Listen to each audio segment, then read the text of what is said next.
Dan and Amy, so last night in Tel Aviv, 4 people murdered, as many as another 9 injured when 2 terrorists disguised as Orthodox Jews opened fire at the Max Brenner restaurant in the center of Tel Aviv. The Israeli government has responded. By the way, one of the terrorist attackers may still be alive. Conflicting reports, but one of them, there was 2, apparently being treated for injuries. The Israelis have rejected, or frozen, I should say, 204 entrance permits for relatives of the attackers. That seems to be, judicious response. Yeah. Additionally, Benjamin Netanyahu's tough.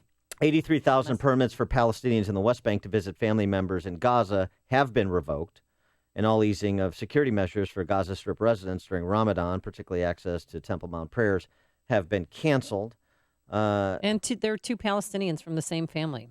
Yes. From the same town of Yada.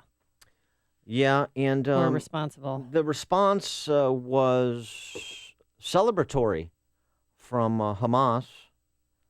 Glory and salutations to the Hebronites, said one Hamas leader that was on Twitter, celebrating that. Hamas. You know who funds Hamas? Our new partner in peace, Iran. Right. Hat tip, President Obama.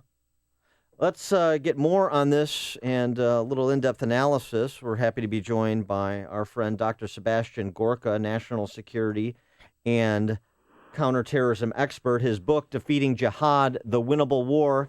Dr. Gorka, thanks for joining us. Appreciate it. Good morning, Dan. Good morning, Amy. Morning. So your reaction to the reaction from Hamas and Palestinian leaders to the terrorist murders in Tel Aviv last night? Well, it would be one thing if this was shocking, but it's not. This is absolutely standard behavior. Hamas is a descendant, is related to the Muslim Brotherhood, and it represents a sizable constituency amongst Palestinians that simply believes Israel has no right to exist. And if you're sitting in a restaurant, if you're an Israeli or just somebody who happens to be passing through, an infidel, an American tourist, then you deserve to die. This is what Israelis have to live with every day of every week in every year. And what about the Iranian connection to Hamas in the context of unfreezing tens of billions of dollars in funding for the mullahs in Tehran, as well as, connecting with them as a partner in peace, at least the Obama regime has? It's a catastrophic decision. There are 2 groups that wish to destroy America and our allies. That is the Shiite extremists, which is Iran, which is the mullahs, and it's the Sunni extremists, like Al-Qaeda, like ISIS. And these 2 groups, while they are competing against each other, they will collaborate if it means that they can kill more Americans or more Israelis. We saw this in Iraq. We saw Iran assist Sunni militias simply because they were killing American servicemen and women. So, there is a global war going on right now for the heart of Islam between 2 extreme versions. And we are being caught in the middle, and Israel's existence is in question. What are your sources telling you about these 2 Palestinian brothers who opened fire at this popular Tel Aviv night spot? At the moment, nothing more than we have in the general media reports. So when these instances occur, you have to be incredibly cautious. As we say in the military, all initial reports are wrong. So we have to wait. We have to give it a couple of days. But what we can tell for sure is that the Palestinian terrorists have upped their game. Your listeners may not be aware of this, but since September of last year, there have been dozens and dozens of attacks. I was actually in Tel Aviv for New Year's when that other attack occurred in that bar in downtown Tel Aviv. Right. There's been what they call the knife intifada, where we've had people being stabbed, attacked again and again on the street, and it looks as if they're going from knives up automatic or semi-automatic weapons. We're talking to Dr. Sebastian Gorka, national security counterterrorism expert. His book is Defeating Jihad, The Winnable War.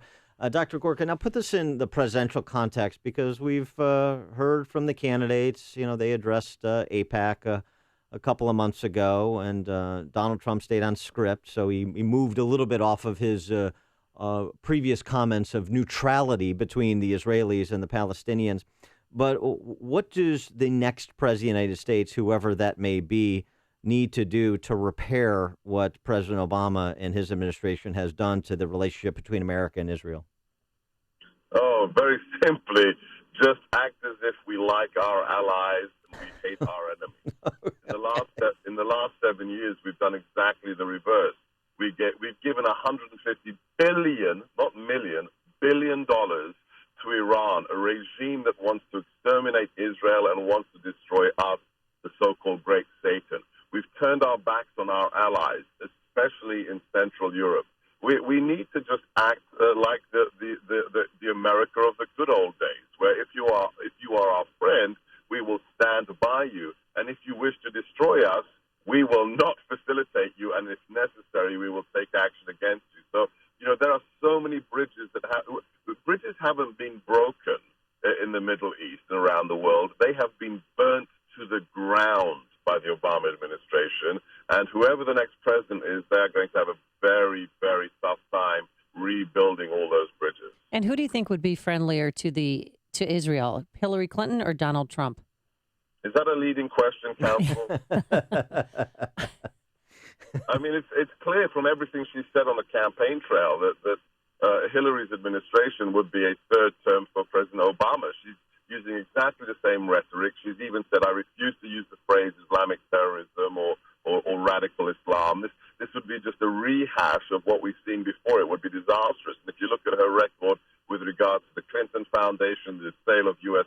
uranium to Russia, Benghazi, she simply should recuse herself from running for any public office. She shouldn't be the county, dog catcher, let alone the commander-in-chief. So right now, the only choice we can go with is Mr. Trump, who has no background in national security. But the speech he recently gave, the one he gave at AIPAC, clearly indicates, he's got his new national security team, and hopefully he's listening to them. Yeah, it's an important point you make because Hillary tries to kind of play that game of saying I am I'm a consistent supporter of Israel, but you can't be a consistent supporter of Israel if you're going to give the Iranian mullahs $150 billion and provide a glide path to nuclear weapons, can you? Nor if your foundation receives millions of dollars from Wahhabist, Salafist, fundamentalist regimes in the Middle East. I mean, just look at the filings for the Clinton Global Initiative. It's all the bad guys or people where, you simply don't have fundamental human rights. Those are the countries that have been bankrolling her husband while she was Secretary of State. Well, what was Bill Clinton? How would you describe Bill Clinton or former President Bill Clinton's relationship with Israel? Well, look, Bill wasn't ideological. Bill was a pragmatist. So he was a good old boy from Arkansas.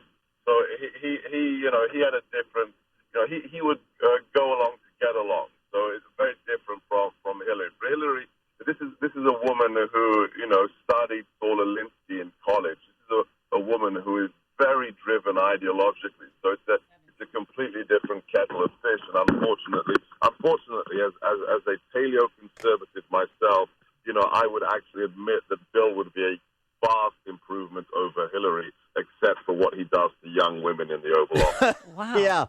Yeah. You can take the girl out of Wellesley, Doctor, but you can't take the Wellesley. All right. He is Dr. Sebastian Gorka, national security analyst and counterterrorism expert. His book, Defeating Jihad, The Winnable War. Dr. Gorka, thanks for joining us again. Appreciate it. Absolutely. And if your listeners want to check out more, please go to my website, thegorkabriefing.com. Thegorkabriefing.com, Gorka, thegorkabriefing.com. Thank you very much. Thanks. And the good doctor joined us on our turnkey.pro answer line.